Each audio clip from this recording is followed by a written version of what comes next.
नमस्कार दोस्तों, इजराइल, फिलिस्तीन, लेबनान समेत पूरी दुनिया की खबरों के साथ एक बार फिर से आपके सामने हाजिर हुआ हूं और आज सबसे पहले आपको मॉर्निंग की खबरें बताऊंगा। दरअसल मेरा एक प्लान है कि इस चैनल पे आपको 3 तरह की खबरें बताऊंगा। पहले मॉर्निंग शो, दूसरा आफ्टरनून में और तीसरा इवनिंग में। और तीनों खबरों के जो मायने होंगे अपने आप में बेहद अलग होंगे।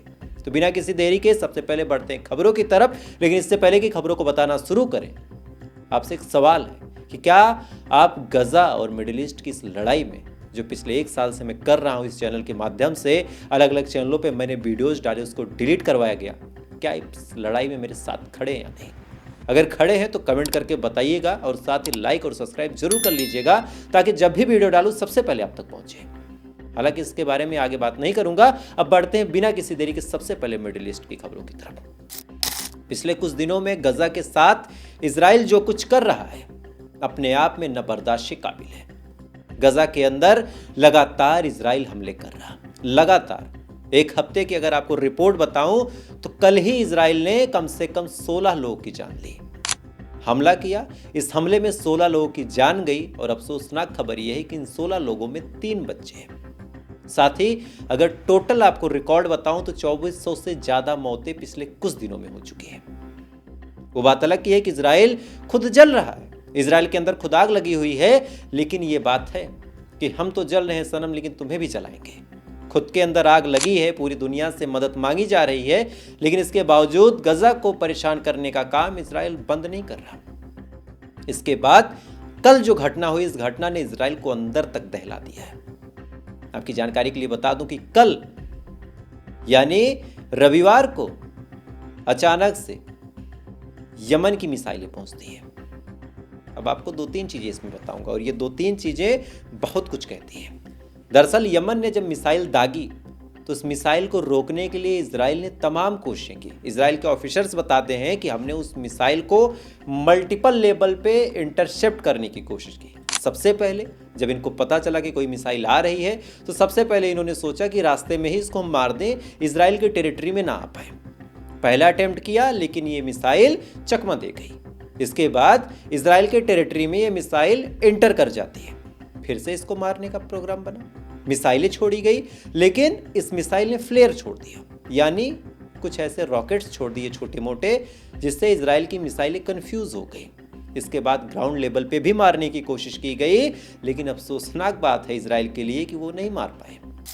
यानी तमाम जो आयरन डोम, तमाम जो सिस्टम जिसके बारे में बातचीत करता है इजराइल, लगातार फेल हो गया। ये मिसाइल इजराइल के तेल अवीव में जो इंटरनेशनल एयरपोर्ट है बेन गुरियन, वहां पे आके गिरती है। और अगर आपको एनडीटीवी की रिपोर्ट बताओ तो इस मिसाइल ने जो इम्पैक्ट किया है वो अपने आप में बड़ा खौफनाक है। टर्मिनल नंबर 3 के 75 मीटर दूर जाके ये मिसाइल गिरता है और इस मिसाइल के गिरने की वजह से कम 10 मीटर गहरा गड्ढा हो गया। 10 मीटर। अब सोच के देखिए कि चाहे जिस बंकर के दम पे इजराइल इतराता हो, अगर उन बंकरों पे ये मिसाइल गिरा होता तो क्या इम्पैक्ट होता। ये हमला जब हुतीज ने किया, इसी के जस्ट बाद नेतन्याहू पगला गया। पगलाने के बाद उसने कसम खा लिया। आप न्यूज एजेंसीज की रिपोर्ट देखिए, सीधा सीधा लिखा है कि नेतन्याहू वो टू किल, यानी नेतन्याहू ने कसम खा ली। और साथ ही अपनी धमकी में जो लाइन बोली, ये लाइन बड़ी चौंकाने वाली थी। अच्छा, हमला इनके ऊपर हुतीज ने किया। इन्होंने कहा, खासकर नेतन्याहू ने कहा कि हम ईरान के ऊपर हमला करेंगे। यानी सोचिए कैसे डाइवर्ट करने की कोशिश। इनको लगा कि हम ईरान का नाम लेंगे, पूरी दुनिया ये सोच लेगी कि ईरान के ऊपर इजराइल हमला करने वाला है। अमेरिका कह देगा कि नहीं नहीं, ईरान पे हमला नहीं करना। फिर क्या होगा? इजराइल कहेगा कि हम तो हमला करने वाले थे, हमको अमेरिका ने रोक दिया, नहीं तो हम कयामत ला देते। इससे पहले कि नेतन्याहू ये बात पूरी कर पाता, अमेरिका कोई डांट फटकार लगा पाता, इधर ईरान से रिएक्ट आ गया। ईरान ने बड़े स्पष्ट अंदाज में कहा कि अगर हमारे ऊपर बेटा तुमने आंखें उठा के भी देख ली, आपको स्क्रीनशॉट में दिखा रहा हूं, उसमें सीधा लिखा है कि ईरान ने क्या कहा कि अगर हमारे ऊपर अटैक हुआ, हालांकि इंग्लिश में लिखा है, मैं आपको आसान भाषा में ट्रांसलेट करके बता रहा हूं कि ईरान ने बड़े स्पष्ट अंदाज में कहा कि अगर हमारे ऊपर अटैक हुआ तो हम अमेरिका पे भी हमला करेंगे। यहाँ पे उसने यूएस मेंशन किया है, और साथ ही हम इजराइल पे भी हमला करेंगे। हम किसी से डरने या फिर किसी को छोड़ने वाले में से नहीं है। यानी अब अगर आप गजा की बात छोड़िए, गजा के जो हालात है उसका तो ऊपर वाला ही मालिक है, लेकिन अगर आप इजराइल के हालात देखेंगे इस टाइम में, इजराइल पूरी तरीके से घिर रहा है। खुद आग लगी है उससे परेशान है, जल रहा है उससे परेशान है, इधर हथियार, पैसे, सिस्टम सब कुछ खत्म हो रहा है उससे भी परेशान है, सैनिकों का हौसला जवाब दे रहा है उससे भी परेशान है। हुतीज हमला करते हैं, मिसाइल सीधा आके गिरती है, एयरपोर्ट पे आके गिरती, सबसे सेंसिटिव इलाका होता है एयरपोर्ट। हालांकि अब इसमें भी कुछ गोदी मीडिया का आपको प्रोपेगेंडा बता देता हूं। गोदी मीडिया ने कहना शुरू कर दिया कि देखो कैसा डर है, कितना डर रहे हैं जो हुतीज हैं, वो जो यमन के लोग हैं वो, कि उन्होंने सना इंटरनेशनल एयरपोर्ट पे फ्लाइट्स को रोक दिया है। अरे तुम्हारे पास कॉमन सेंस होना चाहिए कि जब मामला सेंसिटिव है तो कोई भी अपने लोकल पैसेंजर्स या फिर इंटरनेशनल पैसेंजर्स की ज़िंदगी को खतरे में क्यों डालेगा। उसने कह दिया कि भाई हम लड़ाई लड़ रहे हैं, अभी आप हमारे यहाँ मत आइए, चूंकि वार की सिचुएशन है, इजराइल तो वैसे भी कोई मुरव्वत रखता नहीं है, तो आप अभी मत आइए। इसमें कैसे यमन कमज़ोर पड़ गया।